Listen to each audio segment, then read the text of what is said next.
फिर वहां पे भी जब नहीं हुआ तो फिर घर से प्रेशर थोड़ा सा मतलब ऑब्वियसली था कि जॉब का एक्सपेक्टेशन मतलब हिसाब से रहती है कि यार लड़के ने बीटेक कर लिया है और खाली बैठा हुआ है कुछ नहीं कर रहा। तो फिर एक पॉइंट जब आपको रियलाइज, जब अकाउंट में पैसे नहीं होते ना, मतलब अकाउंट में जब 20-25 रुपए आया, फोन करके 100 रुपए फोन पे मंगा रहे हो, ये कर रहे हो, तो उस पॉइंट ऑफ टाइम पे मैंने अपना ट्यूशन का पैम्पलेट बनवा के मैं सोसाइटी में जा जाके ऐसे बांटा करता था। तो फिर भैया ने मुझे बताया, एक मम्मी रोने लगी थी, बताओ आप 10 बजे जाओ, 4 बजे उठ के चले जाओ, शांति से बिल्कुल काम ना करना पड़े, ऐसे बैठे रहो, जिस तरह की सैलरी है, क्योंकि स्टार्टिंग में ही आपको 60-70 हजार प्लस HRA प्लस हाँ। पता नहीं क्या क्या देते हैं, वो 90 हजार से 1 लाख टच कर जाता है। आपको पता होगा कि बहुत सारे जो बच्चे तैयारी करते हैं उसमें से 60-70% बच्चे ऐसे होते हैं जो खुद से तैयारी करके निकालते first of all thanks a lot Vijay कि आपने हमारे लिए टाइम निकाला और हमारा पॉडकास्ट का इनविटेशन एक्सेप्ट करा।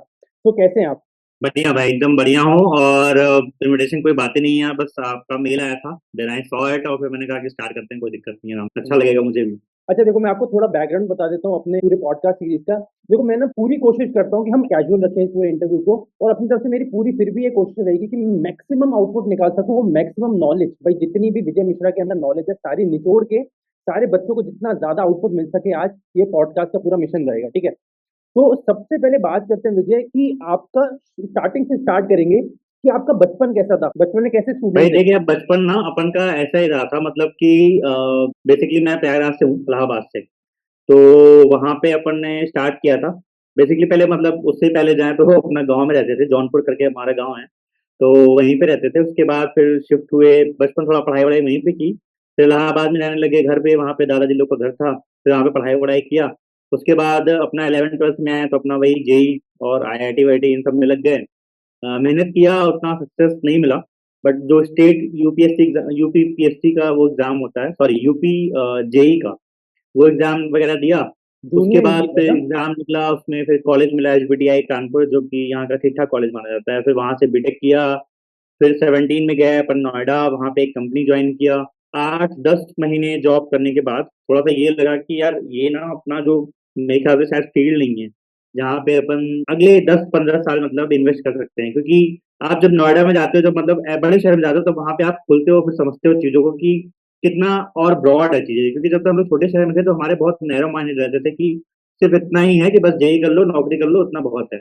लेकिन उसके बाद फिर मैंने फिर छोड़ा, फिर यूपीएससी में लगे थोड़ा बहुत, और बहुत ही कम मैंने तैयारी की थी यूपीएससी की, एक अटेम्प्ट लगभग मैंने सिर्फ दिया। फिर वहां पे भी जब नहीं हुआ तो फिर घर से प्रेशर थोड़ा सा मतलब ऑब्वियसली था कि जॉब का। तो फिर इधर एसएससी सीजीएल और बैंक, मैंने कहा सारा देख लेंगे, क्योंकि उतना आइडिया नहीं था कि हम्म। एसएससी का अलग होता है, बैंक अलग होता है, इंश्योरेंस का अलग होता है। बस ये था कि चलो यूपीएससी नहीं, जो बैकअप एग्जाम्स हैं ग्रेड बी टाइप के, मतलब उनको टारगेट करते हैं। हम्म। तो फिर अपन ने फिर एसएससी की जर्नी ये स्टार्ट हुई अपना, मतलब 19 में। तो 19 तक भटक रहा था, फिर 19 में स्टार्ट किया, फिर एसएससी के फॉर्म भरे, मीन वाइल आईबीपीएस पीओ आया था। और उसके बाद तो फिर चलते गए, फिर आईबीपीएस पीओ दिया, फिर उसमें इंटरव्यू में नहीं हुआ, फिर कोरोना आ गया।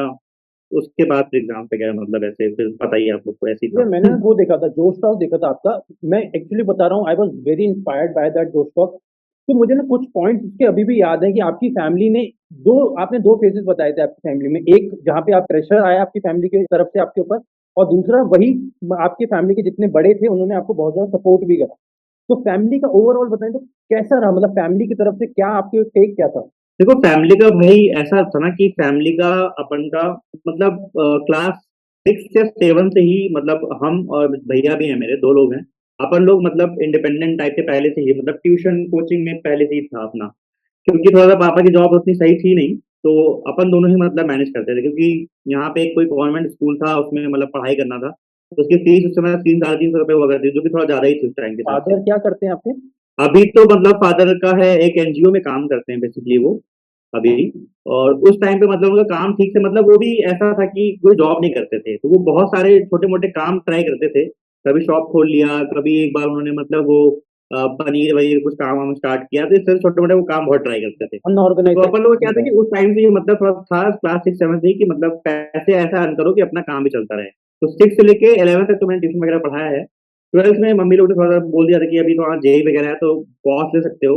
देन अगेन कॉलेज में भी वही चीज थी, मैंने ट्यूशन वगैरह उस टाइम भी पढ़ाए थे। तो थोड़ा सा ऐसे ही रहा है। लेकिन उसके बाद जब जॉब में आप आते हो तो एक्सपेक्टेशन मतलब हिसाब से रहती है कि यार लड़के ने बीटेक कर लिया है और खाली बैठा हुआ है, कुछ नहीं कर रहा, तो उस तरह का प्रेशर था। प्रेशर वैसा नहीं था कि मतलब पैसे कमाने का, क्योंकि मैं जब नोएडा में रहता तब भी मैं इतने पैसे कमा लेता था कि मेरा काम चल जाता था। मैं तीन तीन चार ट्यूशन लेता था और नोएडा में ट्यूशन के रेट काफी अच्छे होते थे, 9-10 हज़ार रुपये मिल जाता था ट्यूशन से। ओके। तो 30-35 हज़ार 30 हज़ार रुपये कैसा तब भी मैं कमा रहा था।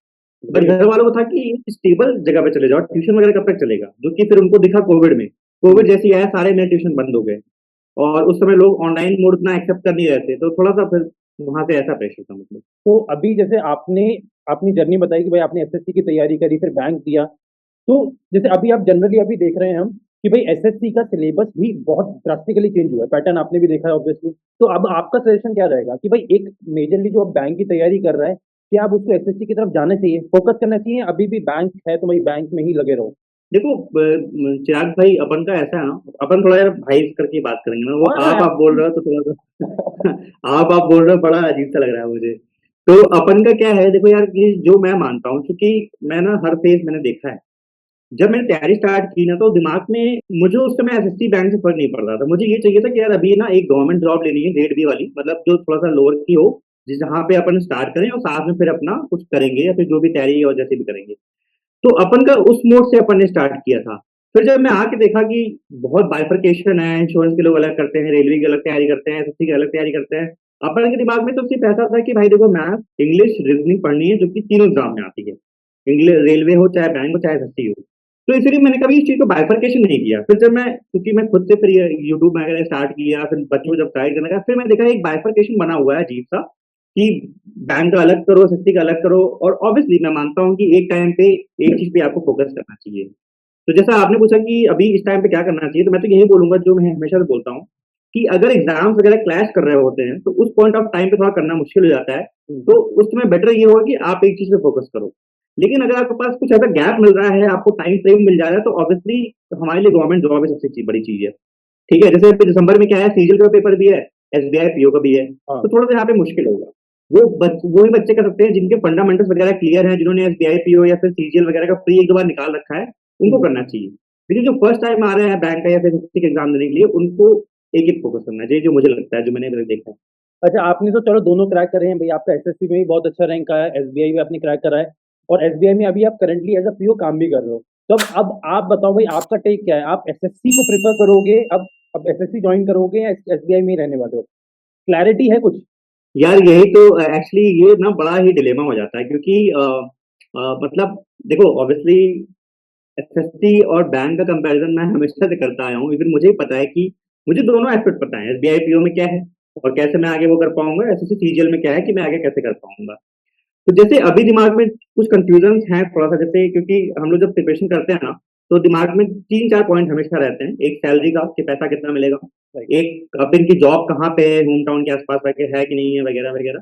और दूसरा, किस तरह का काम है, उस तरह का काम मैं कर पाऊंगा, जैसे वर्क प्रेशर वगैरह। तो इन सारे पॉइंट्स में ऊपर नीचे हो जाता है। जैसे एसबीआई पीओ में क्या है कि सैलरी काफी अच्छी है, सीजन राइट। में सैलरी जो जॉब है मेरी उसमें कम है, काफी कम है। ऊपर से फिर अर्बन की बात की जाए, तो एसएससी सीजन वाले में अगर मुझे होम टाउन मिल जाता है, तो ऑब्वियसली मेरा थोड़ा इंक्लिनेशन बढ़ जाएगा। होम टाउन मिल रहा है तो यार सब जानना चाहते हैं। यहाँ पे मैं गुजरात में हूँ, तो मुझे एटलीस्ट अभी यहाँ पे 4 साल लगेंगे कम से कम, उसके बाद मैं अप्लाई कर पाऊंगा। तो बेसिकली 6-7 साल लग जाएंगे मुझे अपने होम स्टेट में जाने के लिए। तीसरा रहता है वर्क प्रेशर। तो वर्क प्रेशर जैसे यहाँ पे है, यहाँ पे ठीक ठाक है वर्क प्रेशर। ठीक ठाक का मतलब 10 बजे जाना, 7 बजे आना, तो 10 से 7 काम करना। ऊपर से कभी कभी ऐसा तो नहीं होता, लेकिन कभी कभी संडे सैटरडे को भी जाना पड़ जाता है। तो ग्रोथ के मामले में अगर मैं देखूंगा, तो ऑब्वियसली मैं एसबीआई को हमेशा चुनूंगा। लेकिन मुझे कंफर्ट जोन में अगर मैं कभी आ गया, तो मैं हमेशा एसएससी को चुनूंगा। तो देखता हूँ, अगर मुझे यूपीएससी वगैरह की तैयारी करनी है, मैं अपना अभी माइंडसेट हाँ। बना रहा हूँ, राइट राइट। तो I will be joining CGL. अगर कुछ ऐसे ही यूट्यूब का कुछ ऐसे ऐसे करना हुआ, तो शायद नहीं, देखते हैं। पर विजय, पता है, यहाँ में एक बहुत इंपॉर्टेंट पॉइंट मुझे अभी आपकी बातों में से निकलना है कि आपने इसे बिल्कुल सही बोला कि भाई अगर मुझे कभी कंफर्ट जोन में जाना होगा तो मैं वहां चला जाऊंगा। तो बस ये पूछना चाहता हूँ, जो आजकल आप देखते ही होंगे कमेंट्स में, मैं भी बहुत देखता हूँ कि बच्चों को डर ये लगता है कि सर एसबीआई में काम कराते हैं। अरे, तो पॉइंट इज कि भाई ऐसी कौन सी नौकरी है पूरे इंडिया में या पूरी दुनिया में जहाँ काम बिना कराए पैसे मिलते हैं, कि सर वहाँ पे वर्क प्रेशर बहुत ज्यादा है। तो आप एज अ पीओ आपने ज्वाइन करा, आपको 2 साल हुए, आई थिंक हो गए 2 साल, क्या नहीं, आउटपुट अभी है? अभी नहीं, अभी 1.5 साल लगभग हुए। 1.5 साल, तो इन 1.5 साल में आपका आउटपुट क्या है भाई? Work pressure on a scale of 1 to 10 अगर मैं काउंट करूंगा तो कहाँ है? और अगर क्या इतना ज्यादा है कि आप इसके साथ कुछ भी नहीं कर सकते? क्योंकि आपको मैं देखता हूँ भाई, you are doing fabulous on YouTube भाई, आपका YouTube channel leaps and bound मुझे इंस्पायर करता है, इतने सारे बच्चों को इंस्पायर करता है, इतने लोगों को इंस्पायर करता है, तो आप उसके लिए भी टाइम निकाल पा रहे हो। दोस्तों के साथ भी घूम रहे हो, सब कुछ एंजॉय भी कर रहे हो, लाइफ जॉब भी चल रहा है, तो वर्क प्रेशर कहाँ है, ये बताओ मुझे थोड़ा। एक्चुअली चिराग भाई, अपन का ना, मैं बहुत ही एक बढ़िया यहाँ पे मैं बात करना चाह रहा था, मुझे अच्छा हुआ आपने पूछा। जॉब्स अभी इंडिया में, जैसे मैंने प्राइवेट जॉब भी की है और मैंने देखता हूँ सिनेरियो, मेरे सारे फ्रेंड्स प्राइवेट में भी हैं, एक्साइज इंस्पेक्टर भी हैं, बैंक में भी मैं खुद कर रहा हूँ, और मतलब हर तरह के जॉब्स में सब लोग हैं, ठीक है। एक चीज मैं जो अभी समझ पा रहा हूँ कि देखो, जो हमारा अभी का इंडिया है ना, ग्रोइंग इंडिया, हम्म। यहाँ पे आई डोंट थिंक कि कोई भी ऐसी एक जॉब है जहाँ पे आप 10 बजे जाओ, 4 बजे उठ के चले जाओ, शांति से बिल्कुल काम ना करना पड़े, ऐसे बैठे रहो। हाँ। कोई भी जॉब नहीं है, इवन सेंट्रल गवर्नमेंट और स्टेट गवर्नमेंट जॉब, कोई भी जॉब नहीं है। मेरा फ्रेंड है, वो एक्साइज इंस्पेक्टर है, अपने पुणे में, ठीक है, पुणे में। और वो बोल रहा है कि भाई, उसने आई थिंक इंडियन बैंक या फिर इलाहाबाद बैंक, शायद वो मर्ज हो गया, इंडियन बैंक छोड़ के वो उसमें गया था। तो वो कभी कभी कंफ्यूज हो जाता है कि यार शायद मैंने जो डिसीजन लिया गलत ले लिया। राइट। मतलब सोचो, वो एक ऐसी जॉब है जहां पे लोग जाने के लिए क्रेव करते हैं, एक्साइज इंस्पेक्टर। राइट। बट क्योंकि वहां पे काम इतना है, उसको पुणे में उसको मिला है, मेरी सिटी में बहुत काम है। तो पहली बात तो हमको क्या करना है कि जो अभी जो सारे व्यूअर्स देख रहे हैं, जितने भी स्टूडेंट बच्चे देख रहे हैं, आप लोग प्लीज अपने माइंड से ये निकाल दो कि हम किसी ऐसी जॉब में जाएंगे जहाँ पे काम बिल्कुल नहीं होता। अब जैसे चिराग ने बोला कि on a scale of 1 to 10, तो मैं समझा दूं, जितने आपके बैंक्स होते हैं ना, बैंक्स क्या होते हैं, कॉमर्शियल बॉडी होती है। जहां भी कॉमर्स और पैसा इन्वॉल्व हो जाएगा, वहां पे obviously there will be pressure, ठीक है। कोई बैंक हो, चाहे चिराग का बैंक हो, चाहे मेरा बैंक, कोई बैंक हो, तो वहां पे क्या होता है कि आपको बोलते हैं कि हाँ ठीक है, आप जब होम लोन दे रहे हो तो साथ में इंश्योरेंस भी दे दो, ठीक है।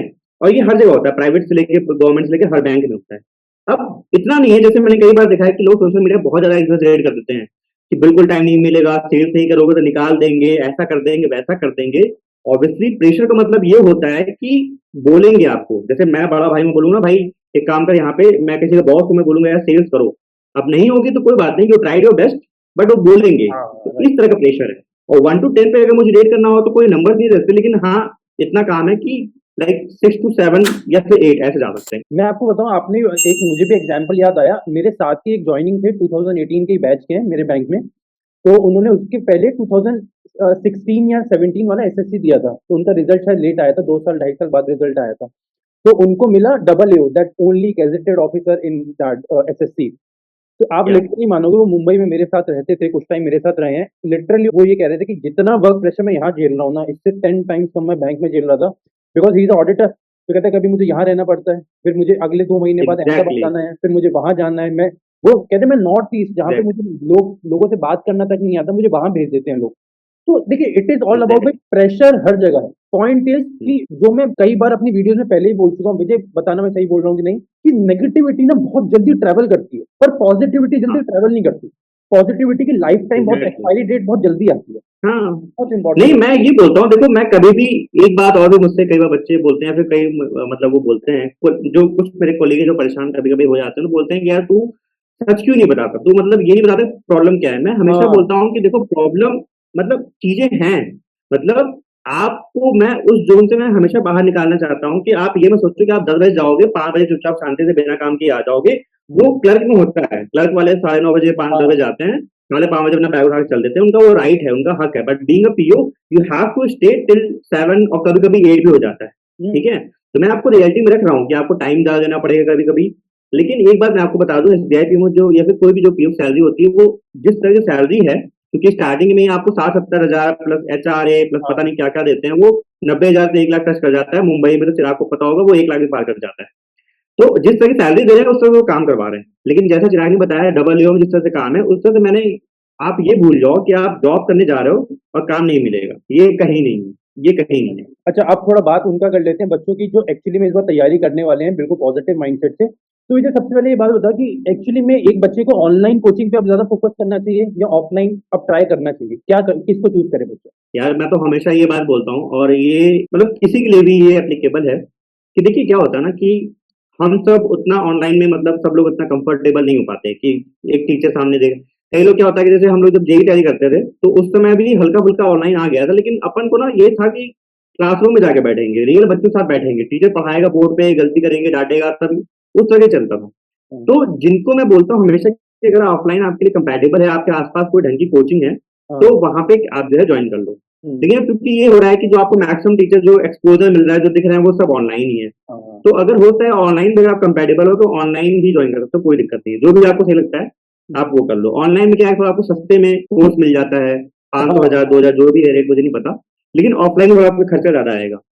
तो जैसा भी आपको इसमें सही लगता है, ये तो मैं उस पर डालूंगा जो अच्छा, इसके व्यूअर है। साथ आपने कितना टाइम दिया था जब आप एसएससी और बैंक की तैयारी कर रहे थे? मतलब एक नए बच्चे को, एक्चुअली क्वेश्चन मेरा ये है कि एक नए बच्चे को कितना टाइम देना चाहिए तैयारी स्टार्ट करते टाइम? यार देखो, सिंपल सी बात है ना, ऐसा नहीं है कि मैं आपसे बोलूंगा कि बैंक की तैयारी आपकी 3 महीने में हो जाएगी। हम्म, ऑब्वियसली जो बैंक की तैयारी है, इवन एसएससी की भी तैयारी है, बैंक की तैयारी में जब आप करते हो तो एक जो आइडियल टाइम हम लोग बात करते हैं कि आइडियली कितना टाइम लगता है। तो अगर आप एक डिसिप्लिन स्टूडेंट हो और जैसे आप प्रॉपरली मेहनत कर रहे हो, लगातार एक फोकस कंसिस्टेंसी से काम कर रहे होते हो, तो हम ये मान चलते हैं कि 10 से 12 महीने लगते हैं, एक साल मान लो आप आराम से लगते हैं, ठीक है, क्योंकि कॉन्सेप्ट बिल्ड करना, सब कुछ समझना। हम्म, सिमिलरली जो एसएससी के जो स्टूडेंट होते हैं, एसएससी में क्या होता है कि थोड़ा सा आपका सिलेबस थोड़ा बढ़ जाता है। हम्म, मैथमेटिक्स में आपका एक अलग पोर्शन एडवांस मैथ्स बढ़ जाता है। आपका इंग्लिश में ग्रामर आपको अच्छे से पूरा करना होता है।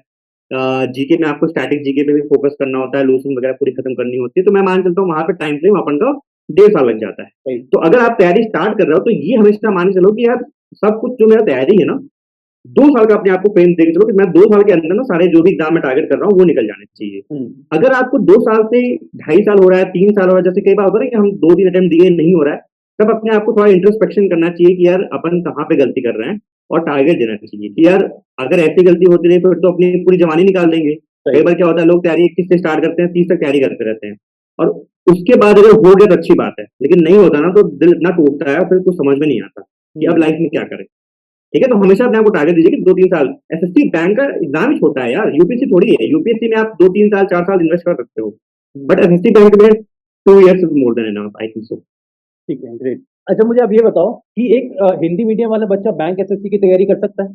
भैया ये मेरे पास बहुत सारी क्वेरी आती है कि हिंदी मीडियम वाला, हिंदी मीडियम वाला। मैं आप लोग को बताएं, देखिए जो हिंदी मीडियम से भी है, मैं ये मानता हूँ कि आपने मैथ्स पे अपने काम कर लिया, ठीक है। मैथ्स जो हिंदी मीडियम के बच्चे होते हैं, जो अवर होते हैं, जो मतलब टॉप पे होते हैं ना, उनकी मैथ्स तो इवन इंग्लिश मीडियम वालों से भी अच्छी होती है। राइट। रीजनिंग सबके लिए सेम होती है, चाहे हिंदी मीडियम से चाहे इंग्लिश मीडियम से, दिमाग लगाना है बस। रही बात जो इंग्लिश है, थोड़ा उसमें हम लोग को कंफ्यूजन होती है, उससे डर जाते हैं हम लोग। हम्म, तो मैं आपको एक बात बता दूं, देखिए मैंने कई बार वो मेरा अकेडमी में एक इंटरव्यू हुआ था, उसमें आप लोग देखा, मैंने एक बात बोली थी कि मेरे हमारे ब्रांच में एक लड़का था, तो जो वो हिंदी मीडियम से चिराग था, और उसके बाद भाई उसने कैट में 99.99 परसेंटाइल लाया, ग्रेट। एफएमएस से उसने वो किया था अरे एमबीए। तो अमेजिंग। जो हिंदी मीडियम का बच्चा, जहाँ पे कैट मतलब समझते हो, कैट का मतलब इंग्लिश है, इंग्लिश भाई को तो पता ही होगी। तो वहां पे इंग्लिश, आपके इंटरव्यू में इंग्लिश सब कुछ आती है, तो उसने क्या किया, अपने आप को बिल्ड किया बस। हम्म, थर्ड ईयर से वो बंदा लग गया था, नॉवेल्स पढ़ने लगा, द हिंदू पेरेटोरियल वगैरह पढ़ने लगा, और वो करंट न्यूज क्या बोलते हैं, ग्लोबल न्यूज को फॉलो करने लगा। बस वो इंग्लिश को पढ़ता गया, और इतना पढ़ा कि वो इंग्लिश होता है ना, कि इंग्लिश जो मैं समझता कंफर्टेबल हूँ हो कि गया जो ना वो आपकी बिल्ड इंग्लिश में। होती है, पढ़ने से बहुत होती है, कि आप जितना पढ़ो, ग्रेट। इजी से लेके हार्ड तक बस पढ़ो। तो कभी भी ऐसा मत सोचो हिंदी मीडियम वाले, मेरे एसबीआई पीओ में से बहुत सारे लड़के हैं, बहुत सारे नहीं बोलूंगा, लेकिन अगर मेरा 180 का हमारा बैच है गुजरात में बताऊं मैं, तो 180 में कम से कम 30 से 35 बच्चे हिंदी मीडियम से ही हैं, ठीक हम्म, है, या फिर जो अपने लोकल गुजराती मीडियम से, उससे बता रहा हूँ मैं। तो इसलिए कभी भी आप ऐसे मत सोचा करो। एसएससी में बहुत सारे बच्चे होते हैं जो हिंदी मीडियम से आते हैं। जब हम्म, मैं अपना डिग्री कराने गया था एसएससी वाला, मुझे याद है, तो वहाँ मुझे पवन और बहुत सारे ऐसे लड़के मिले थे जो कि हिंदी मीडियम से पढ़ते हैं, उन्होंने पूरा 10 12 ग्रेजुएशन सब कुछ हिंदी में किया था। तो ग्रेट। ऐसे ही सोचना चाहिए, हिंदी मीडियम वाले आप बिल्कुल कॉन्फिडेंट रहो, ठीक है, हो अच्छा, जाएगा। इंग्लिश में बैंक में ग्रामर और वोकैब को कितना ज्यादा टाइम देना चाहिए? बिकॉज रीडिंग तो हम सबको पता है, भाई रीडिंग तो बच्चा पहले दिन से कर रहा है, तो बट ग्रामर और वोकैब इसमें क्या करे बच्चा? यार ग्रामर वो क्या, आपका अपना ऐसा है ना कि हम रीडिंग करेंगे तो अपन का कॉम्प्रहेंशन इंप्रूव हो जाएगा।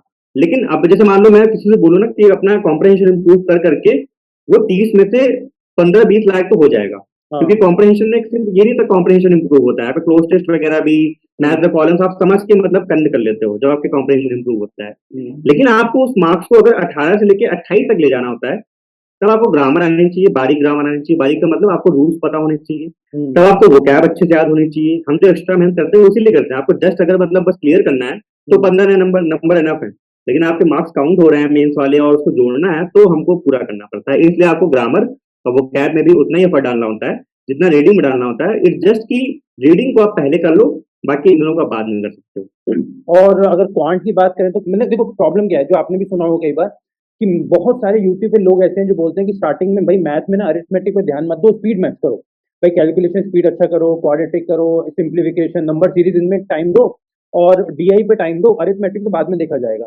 तो आपका क्या टेक है इसके ऊपर? अरिथमेटिक करें या ना करें, या पूरा क्वांट की तैयारी कैसे होनी चाहिए? नहीं यार, अरिथमेटिक को कभी छोड़ ही नहीं सकते अपन। देखो मैं बहुत सिंपल से मैं बता रहा हूँ, अगर कोई आप जैसे तैयारी स्टार्ट कर रहे हो ना, तो जो स्पीड मैच की बात करते हैं ना कि स्पीड मैच करो ये करो, स्पीड मैच तो आपका एक डेली रिचुअल होना चाहिए। ब्रश करते हो ना, नहाते हो ना, वैसे आपका स्पीड मैच होना चाहिए कि 1 घंटा लगा लिया, प्रैक्टिस कर लिया। लेकिन जो आप मेन पार्ट है वो तो पढ़ोगे ना, अरिथमेटिक पढ़ोगे, आप प्रॉफिट लॉस क्वेश्चन लगाओगे, आप क्या बोलते हैं एवरेज पढ़ोगे, आप टाइम प्रिडिक्शन पढ़ोगे, तभी तो वो सारी चीजें आपको जाके डेटा इंटरप्रिटेशन में जो अरिथमेटिक क्वेश्चन है उनको निकाल पाओगे ना। स्पीड में से पूरी मैथ थोड़ी हो जाएगी आपकी। स्पीड में आपको क्या है कि पुश करता है, बूस्ट देता है। इट जस्ट लाइक मतलब होता है ना, सप्लीमेंट होता है बस वो। आप उसको करते रहोगे तो आपकी कैलकुलेशन स्पीड अच्छी हो जाएगी, नंबर सीरीज क्वेश्चन आप थोड़ा जल्दी कर लोगे, सिंप्लीफिकेशन फास्ट हो जाएगी। ये फायदा होता है। अदरवाइज यार अरिथमेटिक तो is just like a staple food, आपको खाना ही पड़ेगा। मतलब फर्स्ट फर्स्ट डे से आप सब कुछ करते हो, बट फर्स्ट डे से अरिथमेटिक भी करना है, यही आपका पॉइंट है ना? बिल्कुल करना है, बिल्कुल। हाँ, आप जो स्पीड मैथ्स किया है उसको समझ लो कि डेली हैबिट बना लो। 1 घंटा मुझे प्रैक्टिस करनी है, मन में किया 15 into 23 बैठ के कर ले रहे हैं, बैठे हुए हैं हाँ, दो राइट। हजार को 5,000 से मल्टीप्लाई कर ले, मतलब ये सब मन में ऐसे करते रहना है, वो अपन का डेली का हैबिट है। अच्छा, विजय, आपका क्या रूटीन रहता था जब आप तैयारी कर रहे थे? तो आपका कितना कितना टाइम देते थे पर डे पर सेक्शन को? यार ऐसे मेरा कुछ भाई अपन का ना कभी मतलब ऐसा वो नहीं बना है, क्योंकि जैसे मैं एक ऐसा स्टूडेंट हूँ, मैंने हमेशा कई बार बोला है, बताया भी है कि मैंने कभी डेली रूटीन वैसे नहीं बनाया।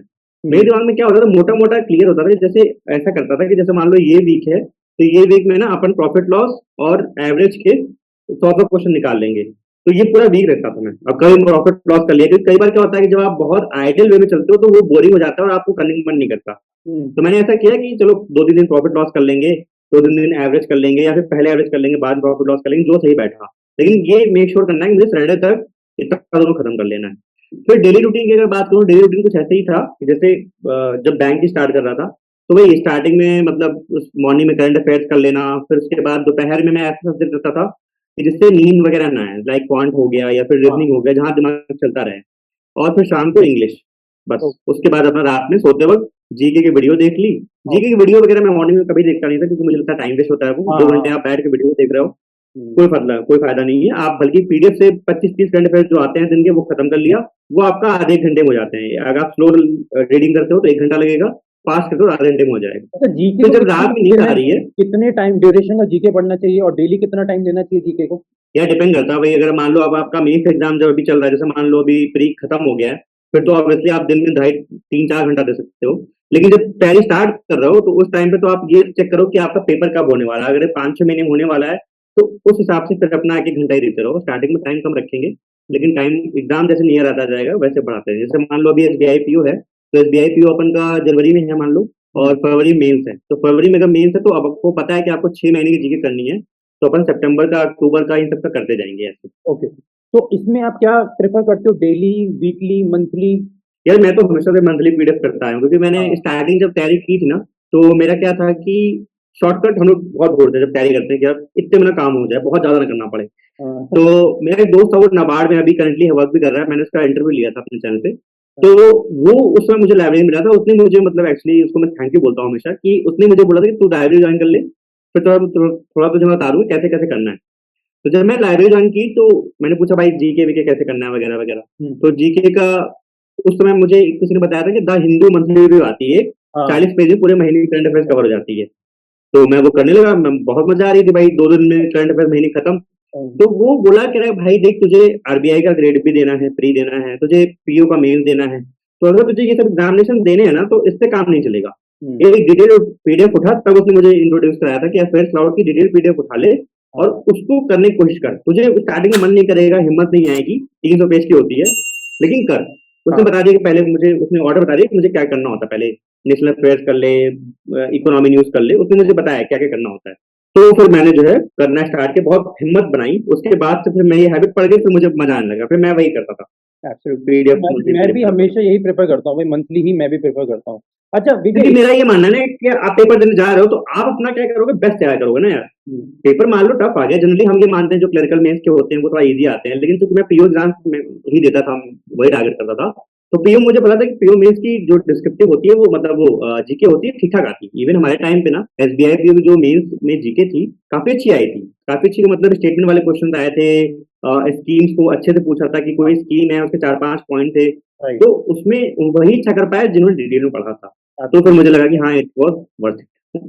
अच्छा विजय, इसमें एक और क्वेश्चन कि आपने किन टीचर्स को फॉलो करा, या प्रेजेंटली अगर आपको कि रैंडमली कांस्टेंट सर्च करते ही रहते हो, रिसर्च आपका चालू रहता होगा, तो अभी प्रेजेंटली में आपको टॉपिक वाइज या सेक्शन वाइज कौन से टीचर बेस्ट लगते हैं, अगर आप कुछ शेयर कर सके तो? हाँ बिल्कुल आराम से। अभी क्या है ना, जैसे कि जब मैं पढ़ता था तो मैंने बोला कि जीके अपन कैसे करते थे, वही अफेयर पावर की मंथली पीडीएफ उठा ली, पीडीएफ से करते थे। मैं वही सोचता हूँ हमेशा, और यही मैं बोलता हूँ हमेशा होना भी चाहिए एक पीडीएफ से, क्योंकि उसमें कॉम्प्रिहेंसिव कवर जाता है। एक वीडियो वगैरह आपने देख लिया तो वो अच्छा होता है। तो अब जब मैं रात में लेटता था, वही रात में 9-10 बजे के आसपास वीडियो लगाया था, ऐसे ही मूवी की तरह चलता था, मैं देखते सो जाता था। तो अब वीडियो लगाने में जैसे दो तीन तरीके की वीडियो देखता था। एक ऑलिव बोर्ड पे आदित्य सर हैं, तो उनका वो ऐसे आता है टॉप 50, मतलब हाँ। टॉप 300 कंप्यूटर, वो जनरल अवेयरनेस क्वेश्चन, वो एग्जाम टाइम निकालते हैं, बड़ा अच्छा निकालते हैं वो। तो वो क्या करते हैं, मतलब अच्छे से क्वेश्चन कंपाइलेशन बना देते हैं। एक वो देख लिया करता था। कभी कभी आशीष गौतम सर का जीके देख लिया करता था, वो स्टैटिक वगैरह करते थे आई थिंक। हाँ। हाँ। और वो किसी चीज को इतना रिपीट करते थे कि वो याद हो जाती थी। उसके बाद जो है हाँ। बनाते हैं क्वांट में। तो हाँ। क्वांट में अपन कैसा किया आपने कि क्वांट मेरा थोड़ा सा क्योंकि मैं मोस्टली, मैंने बताया ना, मेरी तैयारी एसएससी की हुई थी, तो मैंने एसएससी के टीचर्स काफी फॉलो किया था, तो मेरा उससे मैथ्स मजबूत था। मुझे थोड़ा सा बैंकिंग की मैथ्स देखनी थी, तो मुझे वही मेरे फ्रेंड ने बताया अमर सर को देख ले, अमर सर का जो कैलकुलेशन वगैरह है और ये सब अरिथमेटिक अच्छा कराते हैं। तो मैथ्स में मैंने सिर्फ अमर सर को फॉलो किया, और हम्म। मेरा वही था, बस मुझे बैंकिंग की मैथ्स देखनी थी कैसी होती है, वो मैंने करके फिर मैं अपना मॉक्स पे लग गया था। हम्म। और रीजनिंग में मैंने हमेशा बताया, रीजनिंग में पजल्स के लिए तो वही अंकुश लांबा सर की मैंने वो देख ली थी, हम्म। अपना पजल की सीरीज वगैरह। हम्म। और अपना इसमें जो मिसलेनियस पोर्शन होता है, वो मैं सबसे देख लेता था। जैसे अंशुल सैनी सर हैं, उस समय बड़े अच्छे हाँ। पढ़ाते थे, अभी भी पढ़ाते हैं वो। बैंकर्स तो पॉइंट ना? वो, हाँ बैंकर्स पॉइंट वाले, हाँ बहुत बढ़िया पढ़ाते हैं वो। उनकी इक्वालिटी की ट्रिक्स वगैरह बड़ी अच्छी होती हैं वो। तो जो बच्चे देख रहे हैं आप, मतलब इक्वालिटी सिलोजिज्म उनसे पढ़ो, बहुत बढ़िया पढ़ाते हैं सच में। ठीक है। और क्या बचता है? हाँ इंग्लिश। बस इतना ही। इंग्लिश के लिए मैंने कभी टीचर को फॉलो नहीं किया, मैं हमेशा बोलता हूँ, क्योंकि आई थिंक मुझे मेरी इंग्लिश ठीक थी, वही शायद ग्रामर की वजह से मैंने नीतू सिंह कवर कर ली थी। और मुझे कॉम्प्रिहेंशन मेरा, तो मुझे पता है आप लोग को, जैसे मैं नॉवल वगैरह पढ़ता था, तो बस कॉम्प्रिहेंशन के लिए अपना वही मॉक और कॉम्प्रिहेंशन लगाता था, तो टीचर के लिए कभी उतना वो लगा नहीं। हाँ प्रैक्टिस क्वेश्चन जैसे वर्ड फिलर स्वैप वाले, इसके लिए एक आंचल मैम करके हैं, आप में शायद जानते हो नहीं जानते होगे। अड्डा पे पढ़ाते आंचल थे मैम, पहले। वो यार पहले ग्रेड अप आई थिंक उस पे थी, पहले उनका खुद का चैनल था एग्जाम सेंट्रिक करके, सुमित सर का, राधे हाँ सर का, हाँ और ये हाँ इनका हाँ हाँ हाँ आंचल मैम का। हाँ फिर इन लोग चले गए ग्रेड अप में, फिर इन लोग का अपन जो भी था, मतलब तो वो मैम बड़े सही, मतलब मुझे हाँ सही हाँ। लगता था उनका पढ़ाना तरीका। मुझे भी अच्छा लगता था। क्योंकि आप तरीका देखते हो कि इनका तरीका आपको सही समझ में आ रहा है, तो कोई तो उनका मुझे पर्टिकुलर बड़ा सही किसी लगता सेक्शन के लिए कोई पर्टिकुलर बुक फॉलो करी कभी? है। नहीं बुक से मैंने इवन, मेरी तैयारी में बुक तो यूज हुई नहीं थी, मतलब मैथमेटिक्स वाले में हुई थी, राकेश यादव वगैरह की नोट्स वगैरह। हम्म। बैंकिंग में बुक्स का कोई रोल ज्यादा रहा ही नहीं। कभी भी से मैं बुक्स बताता हूँ तो मैं ये बताता हूँ कि भाई मैंने फॉलो नहीं किया है, हम्म। बट हाँ ये बुक्स हैं जो मैंने देखा है, वो आप देख सकते हो। अदरवाइज बुक्स का पीडीएफ से और यूट्यूब से और मॉक्स, ये तीन चीज थे मतलब। चलो, अभी इसको एंड करते हुए लास्ट मेरा क्वेश्चन आपसे ये रहेगा विजय, कि आप एक तो आप खुद टाइम कैसे अपना मैनेज करते हो, और उसके साथ एक नया बच्चा प्री और मेंस को साथ में कैसे मैनेज करे, या प्री और मेंस के साथ में तैयारी करनी चाहिए, अलग अलग करनी चाहिए, तो इस पे आपका क्या पॉइंट है? जरूर करनी चाहिए प्री मेंस की ही तैयारी। आप जब तैयारी करो ना, मैं तो ऐसा, अब पता नहीं आपको उल्टा लगेगा, मैं जब किसी एग्जाम की तैयारी करता हूँ या फिर करता था, जैसे मान लो, तो सबसे पहले मैं मेंस का ही करता था, क्योंकि मुझे ऐसा लगता है कि अगर आप टफेस्ट कंटेंट पढ़ लिया आपने, तो प्री तो हो जाएगा। जैसे मान लो, जैसे जब मैंने सीजल का किया, तो मैंने सीधा उठाया मैथ्स, और मैथ्स के जो मेंस का पूरा होता था, पूरा सिलेबस उठाया, टॉपिक्स पढ़ा पूरा, और मेंस के मॉक लगाने चालू कर दिए, क्योंकि उसमें इंडिविजुअल मैथ्स 200 मार्क्स की आती थी। हम्म। तो मुझे लगा जब मैं ये कर लूंगा, फिर तो मेरे से प्री के आराम से निकल जाएगी। तो ये मेरा हमेशा शेड्यूल था। ऐसे ही मैं बैंक में बोलता हूँ, तो बैंक में आपको ये करना चाहिए कि प्री मेंस के मेरे साथ में करो। जैसे मान लो आप जब डीआई लगा रहे हो, तो डीआई को लगाओ तो बेसिक से लेकर एकदम हाईएस्ट लेवल तक के लगा लो। हम्म। ऑब्वियसली अगर आप स्टार्ट करो तो एकदम बेसिक लेवल से करो। रीजनिंग भी आप स्टार्ट करो, एकदम बेसिक वाली पजल लगाओ, एक वेरिएबल वाली, दो वेरिएबल वाली पजल लगाओ। लेकिन हमेशा ये रखो दिमाग में कि मुझे यहाँ से लेके ऐसे टॉप तक जाना है, हम्म। ये हमेशा रखा दिमाग में। ठीक है, और आप खुद तो ऐसा कैसे होना टाइम चाहिए मैनेज करते हो, यूट्यूब और ये सब कुछ कैसे करते हो, जॉब यूट्यूब साथ में? यार। वो तो वही है, मतलब पता नहीं डेडिकेशन टाइप का है, या फिर मतलब ऐसा है कि मेरा थोड़ा सा यार ऐसा है ना भाई चिराग, कि मैं जब, या तो कोई काम करता नहीं है, सही बता रहा हूँ, लेकिन जब मैं कोई चीज स्टार्ट करता हूँ, तो बड़ा उसमें मेरा ऐसा रहता है कि उसको बड़ा परफेक्ट वे में करूँ। हम्म। प्रेजेंट अच्छा होना चाहिए, दिखना अच्छा है, मतलब और वैल्यू अच्छी मिलनी चाहिए। मतलब जुनून बड़ा अच्छा है, ये मैं मानता हूँ अपने आप को, क्योंकि जैसे बैंक में बच्चे, मतलब वही है, जब फ्रेंड्स कलीग वगैरह हैं, सब आते हैं तो फोन में लग जाते हैं। और इवन मैं भी जब स्टार्ट नहीं किया था, मैंने बैंक ज्वाइन करने के 1.5-2 महीने तक मैंने यूट्यूब स्टार्ट नहीं किया था। तो मैं भी वही करता था, आया फोन चला रहा हूँ, यूट्यूब पे वीडियो देख लिया, सो गया। लेकिन जब स्टार्ट कर दिया तो लाइफ में डिसिप्लिन आ गया। हाँ इवन मुझे लगता है तैयारी करने के मतलब जॉब में ज्यादा आगे मैं डिसिप्लिन हो गया हूँ, राइट। क्योंकि 7-8 बजे आना, फिर अपना तुरंत ही माइंड फ्रेश करके लाइट सेट करना, सब कुछ करना, टॉपिक को लिखना, फिर वीडियो बनाना, फिर नेक्स्ट डे अपलोड करना, ऐसे चलता है। तो डिसिप्लिन वे में करते हैं इसलिए हो पाता है। मैं एक चीज बताता हूँ, कई बार क्या ना इसमें बड़ी निगेटिविटी, जैसे एक बार मैं कहीं पढ़ रहा था कि बहुत सारे लोग आजकल ये स्ट्रैटेजी बना रहे हैं और वो सिर्फ स्ट्रैटेजी बताते हैं, तो कई लोग बोलते हैं कुछ पढ़ाओ ये वो। मैं आपको बहुत सिंपल एक बात बता रहा हूँ, आपने कोर्स परचेज कर लिया, वहां पे आपको पढ़ाई हो रही है, आप वहां से पढ़ के निकल दो। आपको पता होगा कि बहुत सारे जो बच्चे तैयारी करते हैं उसमें से 60-70% बच्चे ऐसे होते हैं जो खुद से तैयारी करके निकालते हैं। तो जो खुद से तैयारी करते हैं उनको सिर्फ एक डायरेक्शन चाहिए होती है कि कैसे करना है। हमने बता दिया भाई आप मैथ ऐसे कर लो, इंग्लिश ऐसे कर लो, और ये रीजनिंग ऐसे कर लो, यहाँ से ऐसे मॉक दे दो, हो जाएगा।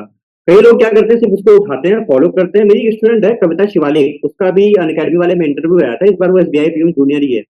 तो मुझे याद है वो मेरे पास मतलब अप्रैल वगैरह के आसपास में मतलब मुझे मैसेज किया था, लास्ट की बात है, जब मैं यूट्यूब स्टार्ट ही हुआ था। तो उसने मुझे इंस्टाग्राम मैसेज किया, कुछ चीजें से डाउट पूछे, सर मुझे 5 डाउट्स अगर आप बता देंगे तो अच्छा होगा, मुझसे पूछा, और फिर वो लड़की गायब हो गई इंस्टाग्राम से। हाँ फिर जब उसका रिजल्ट आया तब उसने सर्च किया, सर हो गया मेरा, ऐसे हो सर आप। हाँ तो ये मुझे लगता है कि क्या होता है कि हमने बस आपको रास्ता दिखाते हैं कि भाई ऐसे से कर लो। हाँ और बहुत सारे ऐसे बच्चे होते हैं जो कि खुद से तैयारी करते हैं। मैं हमेशा ही बोलता हूँ यूट्यूब पे फ्री कंटेंट ढेरों पड़े हुए हैं। इवन चिराग का मैं देख रहा हूँ आजकल वो बहुत ही मतलब क्लास वगैरह स्टार्ट कर रहा है, अच्छी बात है। हम्म, तो ऐसे आपको बहुत सारे टीचर मिल जाएंगे, गाइडर मिल जाएंगे, आप पढ़ो वहां से, मॉक दो, अपनी तैयारी करो और सिलेक्शन। हाँ, जिनको नहीं आता उनके लिए कोर्स वगैरह होते हैं, हाँ, जिनके बेसिक्स कमजोर होते हैं आप लोग बिल्कुल कोर्स ज्वाइन करिए। लेकिन मैं ऐसे बता रहा हूँ, जो लोग कई लोग पूछते हैं कि आप लोग स्ट्रेटजी क्यों बनाते हो, वो उनके लिए ये बात। मुझे लास्ट क्वेश्चन जाने से पहले कि एक वो मोटिवेशनल पॉइंट, वो एक कोई मोटिवेशनल चीज जो हम बोल सकें कि अगर विजय मिश्रा भी कर सकता है तो भाई तुम तो कर ही सकते हो, तो वो क्या एक पॉइंट होगा? यार विजय मिश्रा भी कर सकता है, तो मैं इसके लिए बहुत वो बताऊंगा कि देखो यार, जॉब छोड़ने के बाद ना मतलब आपके पास इतनी सेविंग रहती है कि आप 3-4 महीने सस्टेन कर लेते हो, फिर आपकी हालत टाइट होने लगती है।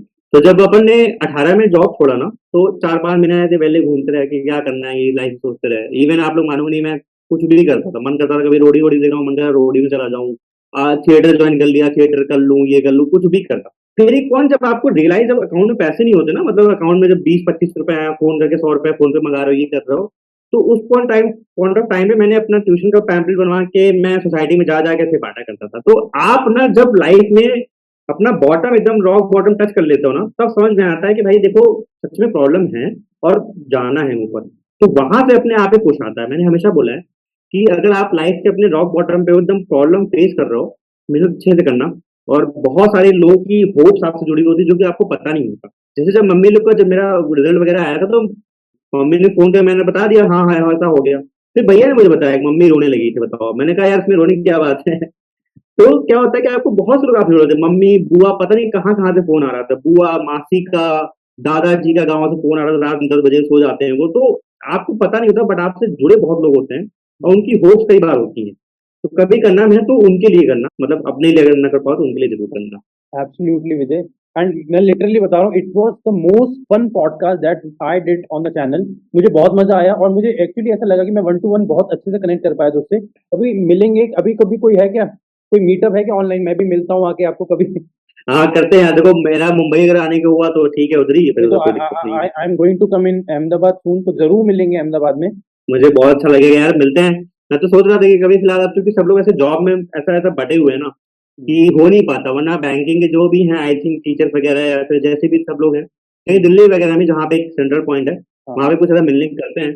तो मिलेंगे तो अच्छा लगेगा, क्योंकि अभी होता है ना कि फेस टू फेस आप लोगों को, जैसे आज उससे पहली बार मेरी बात हो रही है, हाँ वरना अपन तो मतलब मेल या फिर यूट्यूब पे ही देखते हैं बस एक दूसरे हाँ को। एब्सोल्युटली तो मैं। फिर लगता है कि हाँ यार, नॉर्मल अपने जैसी तो है, नॉर्मल बात होती है।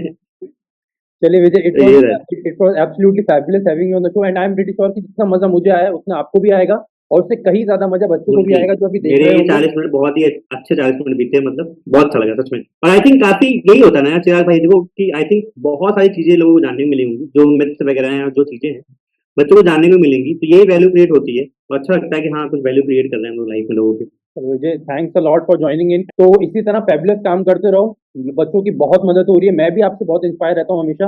तो take care and bye bye.